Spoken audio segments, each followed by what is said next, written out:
பரிசுத்த ஆவியானவர் ரொம்ப ரொம்ப ரொம்ப அன்பாக, ரொம்ப சாஃப்டா நம்மளை ஹேண்டில் பண்ணுவார்.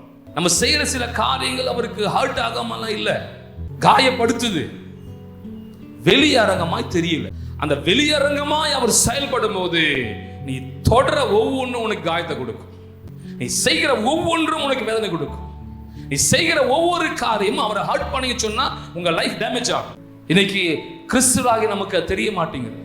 உள்ள இருக்கிற அவர் உன் மேல எவ்வளவு ஆசை வைக்கிறாரோ, நீ அவர் மேல எவ்வளவு ஆசை வைக்கிறையோ அவ்வளவு அதிகமாய் வெளிப்படுவா. ஆண்டவரே, எனக்குள்ள நீங்க வாழ்வது உண்மைதான் ஆண்டவரே. உங்க மகிமை என் கைகள் இருக்கட்டும், உங்க மகிமை என்னுடைய அப்பியரன்ஸ்ல இருக்கட்டும், உங்க மகிமை என் முக சாயல்ல இருக்கட்டும், உங்க மகிமை நான் எழுதுற எக்ஸாம் பேப்பர்ல இருக்கட்டும். ஆண்டவர் கேளுங்க, தப்பே கிடையாது.